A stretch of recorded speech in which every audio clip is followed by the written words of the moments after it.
안녕하세요. 정보론 손경희 선생님입니다. 여러분들 이제 그 이론반 보셨고, 그죠? 기본반, 심화반까지 보고, 단원별 문제풀이 한번 봤었어요. 그죠? 단원별 문제풀이는 대부분 다 이제, 100% 이제 기출문제로 이제 형성이 됐었고요. 그죠? 여러 가지 시험들, 우리가 보고 있는 정보보는 기출문제였고, 동형 모의사 같은 경우는 일단은 이제 25개씩 문제를 꾸려서, 일단 여러분들이 이제 뭘 할 수 있냐면, 문제를 푸는 시간 체크를 좀 하셔야겠죠. 그죠? 시간 체크를 좀 하셔야 되고, 시간 엄수해서 25개 문제를 풀어보시고, 그 다음에 제가 이제 해설을 해서 이제 풀이를 수업을 할 때는, 2개씩 이제 한 개 모의고사를 이제 2강씩 나눠서 할 거예요. 그래서 1번부터 13번까지 풀고, 그 다음에 13번부터 25번까지 문제를 또 풀 거거든요. 그래서 그건 이제 풀이를 보시면 되는데, 다만 이제 문제를 푸실 때는 한 강 기준으로 하지 마시고, 한 회 기준으로 하시면 돼요. 그죠? 그래서 일단은 이제 25개의 문항이 이제 들어간다라고 한다면은, 여러분들이 이제 문제를 풀어 보실 때, 개인적인 차이는 좀 있을 것 같아요. 차이는 좀 있을 것 같은데, 제가 볼 때는 이제, 좀 적게 잡으시는 분은 이제 7분부터 많이 잡는 분들도 한 20분 정도로 잡는 것 같아요. 시간을. 그래서 요 정도 선상에서 길게 잡아도 21분, 22분을 넘어가지 마세요. 그 정도로 잡으시고, 이 25개 문제를 먼저 풀어보시고요. 풀어보시고, 그 다음에 풀이를 저랑 같이 해보시면 좋을 것 같아요. 그죠? 그래서, 그거에 대한 것들을 간략하게 제가 설명드릴 거고요. 우리가 이제 단원별 문제풀이 할 때도 설명드렸던 내용과 거의 흡사해요. 그래서 간단하게 볼 거니까, 이거 보고서 이제 여러분들 같이 동형 모의고사 수업 들으시면 될 것 같아요. 그래서 일단 효과적인 학습 방법이라든지 아니면 동형 모의고사 반에서 우리가 이제 해야 되는 어떤 학습 목표 같은 거를 한번 간단히 말씀드리고 넘어갈게요. 효과적인 학습 방법은 이제 먼저 여러분들 아까 말씀드린 것처럼 먼저 문제를 풀어야 되는데, 여기서 이제 중요한 점은 뭐예요? 일단 시간을 정해서, 그죠? 25문항이니까 한 20분 정도 좀 안 되게 여러분들 시간을 잡고 문제를 푸시면 좋을 것 같고요. 25개 문항이니까 거기서 진짜 시간이 오래 걸리는 문제가 한 문제나 많으면 2문제까지 들어갈 수는 있어요. 그러니까 예를 들어서 약간 암호 수학에 대한 내용이라 이런 것들, 그죠? 한 문제 푸는데 이건 내가 딱 보더라도 1분 이상, 한 2분 이상은 걸리겠다. 이런 문제들은 조금 더 뒤로 밀어놨다 푸는 게 훨씬 더 나을 수는 있어요. 그러니까 내가 예를 들어서 20분을 잡았다. 25문항을 푸는데 20분의 시간을 잡았다면은 일단 중요한 건 뭐냐면요. 한 18분, 19분에 이 25개 문항은 다 봐야 돼요. 다 봤는데 그 안에 이제 뭐가 있냐. 이게 만약 25개 문항이 여기 다 있다면, 예를 들어서 이게 25개 문항이 다 있다면은 25개 문항을 예를 들어서 20분 잡고 문제를 풀면은 한 제일 좋은 건 18분 정도의 문제를 다 풀고 2분 정도의 검토를 하는 게 제일 좋은 거예요, 사실은. 그죠? 검토를. 그러니까 18분 동안 25개 문제를 다 봐야죠. 다 봐야 돼요. 그죠? 그러니까 예를 들어서 이제 18분 동안 25개 문제를 다 봤을 때, 예를 들어서 요런 표시가 이제 한 2개 있고, 이런 표시가 이제 1개 정도 있다. 가장 바람직할 것 같아요. 왜냐면 25개 문항 중에 내가 모르는 거 분명히 한두 문제 있을 거예요. 3문제까지 있을 수도 있어요. 해놓으세요.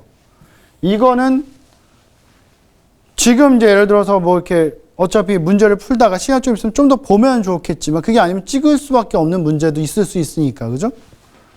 이 삼각형은 뭐냐면은 제가 좀 전에 말씀드린 것처럼 문제 푸는 시간이 오래 걸릴 수 있는 거예요. 정보 보론 문제들은 대부분 문제 푸는 시간이 짧게 소요되는 게 많은데, 계산을 해야 된다든지 이런 게 나와서 내가 딱 보더라도 이건 시간이 좀 오래 걸리겠다. 내가 풀 수는 있지만, 그죠?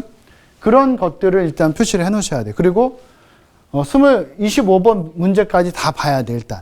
18분 동안. 그리고 이제 나머지 2분 동안 뭐 하는 거예요? 2분이나 한 3분 남으면은 그 시간 동안 요걸 먼저 풀어야죠. 그죠? 요걸 풀고도 시간이 나오면 그때 이 문제 보는 거예요. 근데 요걸 풀고서 시간이 없다면 이 문제들은 그냥 찍으나 내가 더 보나 큰 차이가 없는 문제들이니까. 그죠? 그렇게 푸셔야 돼, 일단. 그래서 아마 이제 앞으로 연습하실 때는 요 방법으로 항상 문제를 푸셔야 되고요. 아무래도 이제 뭐 동형 모의고사 같은 경우는 뭐 그래요. 근데 뭐 잘못 생각하시면 동형 모의고사를 내가 봐서 내 어떤 실력에 이제 뭐 매트릭으로 삼는 경우들이 꽤 있는데요.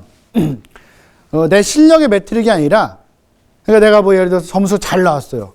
그럼 내가 잘하는구나. 이렇게 생각하시는 게 아니에요. 그렇게 생각하시는 게 아니고, 내 점수가 안 나왔다고, 내가 공부를 많이 한 것 같은데 나 왜 이렇게 점수가 안 나오지? 이렇게 생각하실 필요가 없는 거죠. 동형 모의고사에서는 문제를 이제 틀린 것들이라든지 내가 좀 미흡한 부분을 찾는 거에다가 중점을 두셔야지, 이 점수가 높고 낮으면 이건 절대 생각하실 필요가 없어요. 점수가 낮게 나와서 내가 많이 틀렸으면은 그 문제들을 잘 학습해 놔서 시험에서는 그와 같은 문제가 나왔을 때 맞추면 되는 거예요. 그게 제일 중요한 것이고요. 우리가 지금 쭉 달려가는 거는 동형 모의고사에서 이 문제 말고도 원격 모의고사라든지 아니면 뭔가 여러분들이 또 모의고사를 또 혼자서 이렇게 풀어보거나 할 때 그 점수가 잘 나오고 적게 나오는 걸 바라는 게 아니라, 우리가 이제 점수를 잘 맞아야 되는 것은 결국은 최종 목적지죠. 시험에서 점수가 잘 나와야 되는 거예요, 결국은. 그죠? 그러니까 어떻게 본다면 이제 뭐 동형 모의고사를 풀면서 점수가 잘 나왔다, 점수가 잘 나오지 않았다라는 걸로 일희일비하실 필요는 없어요. 좋아했다가 막 굉장히 뭐 이렇게 안 좋아했다 이렇게 하실 필요는 없는 거고, 내가 모르는 문제를 잘 집어놨다가 그걸 오답노트에 적어 놓고 그걸 잘 공부하는 거, 학습하는 거, 그게 중요한 거 일단은. 그죠? 근데 다만 이제 뭐 해야 된다는 거예요. 시간 안에 문제 푸는 거는 계속적으로 연습을 좀 하셔야 된다. 그래서 먼저 문제를 푸실 때는 시간을 정해놓고 마음가짐도, 이건 지금 이 시간에 내가 문제를 푸는데 마음가짐도 그냥 푸시는 게 아니라 내가 집에서 연습해보는 거다 이렇게 하지 마시고, 약간 마음가짐을 시험장이다, 약간 마인드 컨트롤을 하고 그렇게 하고 한번 해보세요. 그죠? 그러니까 이제 집에서 연습하는 거랑 시험장에서 25문제를 시험장에서 푸는 거랑은 굉장히 많은 차이가 있어요. 물론 그 어떤 그 느낌을 살릴 수는 없겠지만 조금이라도 마음가짐을 자꾸 풀어보시는 게 아무래도 조금이라도 더 도움이 되고 대비가 되겠죠. 그죠? 이렇게 하시면 될 것 같고요. 그 다음에 이제 문제 풀고서 해설 강의 보시고, 그 다음에 이제 오답 노트는 반드시 작성을 하셔야 되는데, 오답 노트 작성하실 때 꼭 조심하셔야 되는 게, 내가 이제 뭐 문제를 풀었는데 문제 많이 틀릴 수도 있잖아요, 사실은. 그죠? 내가 이 문제도 틀렸고 이 문제 틀렸고 이렇게 몇 문제 틀리다 보면은 이렇게 긋는 게 무서워져요. 난 분명 공부를 한 것 같은데 이렇게 많이 틀리지? 근데 절대 그걸 무서워하실 필요가 없어요. 틀리는 거는요, 이렇게 말씀하는 선생님도 있어요. 동형 모의에서 많이 틀리면은 그만큼 감사한 일이다. 왜냐면은 그 틀린 거를 내가 정확히 알아가지고 시험장 가서 맞추면 되는 거니까. 지금은 연습일 뿐이에요. 사실 연습일 뿐이고, 그래서 앞에서 제가 여기서 점수 나오는 거는 중요하지 않다 말씀드린 거예요. 이렇게 틀리다 보면 어떤 생각을 하게 되냐면은, 저도 그랬어요, 예전에.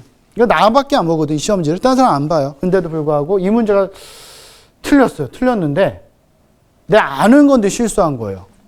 아는 건데 충분히 맞출 수도 있는데, 그러면 이런 문제들을 그때부터 이제 이렇게 쫙 긋질 않아요. 긋질 않고 이제 좀 양심 없게 이렇게 하는 경우도 있고, 그죠? 아니면 이렇게 막 좀 다른 표시 뭐 이렇게, 물론 이제 이렇게 됐지만 내가 한 번 정도 확인을 해야 된다 라는 의미로 이렇게 뭐 중요하다는 표시한다 이렇게 막 하거든요. 하지 마시고, 이런 건 과감하게 그냥, 여러분들 과감하게 다 틀린 걸로 하세요. 이렇게 틀린 거 많아도 상관없어요. 뭐 하면 돼요? 이거 공부해서 오답노트 적어놨다가 다음에 문제 볼 때 맞추면 돼요. 지금 틀렸던 걸 다음부터 맞추면 되는 거예요. 다음부터 맞춰서 언제까지 맞춰야 돼요? 시험장에서 맞추면 되는 거니까 이런 거 생각하지 마시고, 내가 맞췄어도 약간 반 정도 약간 찍어서, 아니 꼼수로, 그죠? 아니면 약간의 뭐 내공을 이용해서 그냥 푼 문제, 이런 거는 다 그거 놨다가 오답노트에 작성을 해서 그건 꼭 이제 다음번에 나오면 맞출 수 있게끔 만드는 게 중요한 거죠. 그거 꼭 하셔야 되고, 오답노트 꼭 작성하셔야 돼요. 그죠? 근데 오답노트를 제가 이제 실강에서도 이제 그 오답노트를 저한테 보여주신 분이 있어요. 적었다고. 근데 어떤 분을 봤냐면은 진짜 어려운 것만 적는 분이 있어요. 25문제에서 어떤 이제 뭐 내가 틀린 문제 위주로 적는데, 틀린 문제 중에서도 좀 기본적인 건 내가 알고 있다라고 생각을 하고 서브노트에 적혀 있으니까 내가 모르는 것만 새로운 용어 나오거나 막 이런 거 쫙 적는 분인데, 그런 거는 사실 별로 도움이 안 돼요. 그러니까 새로운 용어나 이런 것들이 물론 문제로 나올 수 있겠지만 그런 것들이 문제로 나올 수 있는 확률은 굉장히 적어지기 때문에 중요한 거 아니면 내가 틀렸던 걸 다 적는 게 중요한 거예요. 그죠? 그렇게 오답노트 작성하시고 요것도 마찬가지로 이제 서브 노트와 같이 해서 시험 때까지 계속 보는 걸로 활용을 하셔야 돼요. 그죠? 일단은. 항상 이런 순서대로 문제를 푸시면 좋을 것 같고요. 학습 목표는 이렇게 되죠, 일단은. 그죠? 동형 모의고사를 바탕으로 이제 실전을 대비하는 형태인데 이건 어차피 여러분들이 이제 약간 마음가짐을 그렇게 하고서 시간 정해놓고 문제를 풀어야 되고 25문제를 전체 범위로 문제를 푸니까 어떤 어려움도 있고, 그죠? 어떻게 앞으로 해야 되겠다라는 걸 여러분들이 한번 느껴보시라고 이제 하는 것이기 때문에 그걸 계속 연습을 하셔야 되고요. 근데 한번 전체적인 개념 한 번 더, 어차피 문제를 갖다 한 부분에서 내는 게 아니라 전체 부분 다 낼 거니까, 그죠? 볼 수 있고요. 뭐 좀 더 어려운 문제도 보겠죠. 그러니까 이런 어려운 문제를 갖다가 동영어에서 만났다고 해서, 내가 지금까지 공부했던 것보다 더 어려운 게 있어서 내가 공부를 좀 잘 못했나 이렇게 생각하실 필요는 없다고 그랬어요. 그거를 이제 알아가는 과정. 그래서 이 동형 모의고사 20회분을 풀면서 내가 지금, 이론반을 듣고, 기본 심화 듣고, 단어별 문제풀이를 들은 데서 동형 모의고사를 쫙 20회 풀고 나서 뭐 한두 단계 더 업그레이드 될 수 있도록, 그죠? 그렇게 내공을 많이 쌓을 수 있도록, 그죠? 그렇게 공부를 해야 되는 거기 때문에 이런 것들을 유념해서 이제 공부하시면 될 것 같아요. 그래서 더 중요한 건 앞서 봤던 이제 우리 수업 듣는 방법, 오답 노트까지 적는 거 꼭 생각하셔가지고 항상 문제를 먼저 풀어보시고, 그 다음에, 해설 강의 같이 보시고, 프리 강의 보시고, 그 다음에 오답 노트 작성까지를 한 세트로 항상 이어가면서, 그죠? 그렇게 이제 보시면 좋을 것 같고, 문제는 제가 이제 뭐, 1번부터 13번까지, 그러니까 뭐, 만약에 1회, 모의고사 1회면은, 이게 이제 1강이 될 것이고, 2강이 14번부터 25번이 되겠죠? 그죠? 이렇게 두 개의 강의로 되니까, 문제를 풀 때는 25개 문제를 다 풀어보시고, 시간 정해서 풀어보시고, 강의는 이제 요거 보고서 바로 요거 보고서 정리. 근데 요거 보고서 정리. 이렇게. 그죠? 요거까지 끝나면은, 모의고사 2회를 1번부터 25번까지 다 풀고, 마찬가지로 3강 보고서 정리, 4강 보고서 정리. 이렇게 나가셔야 돼요. 그러니까, 모아서 하려고 그러면 힘들어져요. 항상 강의 보자마자, 강의 딱 보고서 끈 다음에 정리 바로 해야 돼요. 어떤 것도 마찬가지예요. 강의 보고서 바로 정리 이렇게. 그죠? 제일, 내 머릿속에 이제 많이 들어있을 때 정리할 수도 있고, 밀리지 않게 공부할 수 있는 방법이니까 가장 효율적으로 할 수 있다고 보시면 되고, 그렇게 계속 정리를 하시면은, 우리가 모의고사 20회까지 풀고 나면은, 내가 어느 정도 좀 더 이제 많이 업그레이드 됐구나. 내공이 많이 쌓였구나. 이런 게 느껴지실 거예요. 그죠? 그렇게 공부를 하셔야 되고, 다음 시간부터 바로 이제 모의고사 1회부터 들어갈 거니까, 여러분들은 이제 이 수업 간단하게 OT 보신 다음에 1회를 바로 이제 시간 정해서 여러분들 한번 풀어보셔야 돼요. 풀어보시고, 그 다음에 이제, 풀어본 걸 바탕으로 해서 이제 저랑 같이 문제를 풀이해 보시고, 체크 잘 해가지고, 오답 노트를 잘 만들어 놓으셔야 돼요. 그래야지만 나중에 시험 볼 때까지 여러분들이 어떤 서브 노트랑 같이 해서 계속적으로 정리할 수 있는 뭔가를 만들어 놓는 거예요. 그죠? 그래서 체계적으로 좀 정리를 해서 시험장에서 이제 여러분들 공부했던 내용들을 다 이제 쏟아내서 볼 수 있도록 하는 것이기 때문에 정리 잘 하셔야 되고, 그래서 OT는 뭐 여기까지 보고요. 여러분들 이제 문제는 꼭 먼저 잘 시간 정해서 풀어보시고, 마음까지면 이제 진짜 시험장이다 라고 생각하시고 한번 풀어보시면 좋을 것 같고요. 다음 이제 우리 1회 이제 문제부터 만나 뵐 테니까 문제 꼭 풀어보시고요. OT는 요 정도까지 볼 테니까 일단 실제 이제 동형 모의고사 수업에서 저는 또 만나 뵐게요. 그래서 문제 꼭 풀어보시고 저랑 같이 풀어보시는 거 추천드리고, 오답 노트 꼭 만드셔야 되고, 그래서 시험 볼 때까지 계속 제일 중요한 거 그거예요. 제일 중요한 거는 내가 공부를 많이 했다, 뭐 적겠다, 문제 잘 푼다 이런 것도 중요하지만 성실하게 계속하는 게 제일 중요해요. 꾸준히. 들쑥날쑥하는 거는 굉장히 안 좋아요. 꾸준히 성실해 가는 게 합격의 가장 큰 어떤 밑바탕이 되는 거니까 유념해서 공부하셔야 되고요. 오늘 여기까지 보고 저는 이제 문제풀이 할 때 동형 모의고사에서 1회부터 다시 만나 뵐게요. 그래서 오늘 여기까지 보고 저는 문제풀이에 만나 뵐게요. 예, 수고하셨습니다.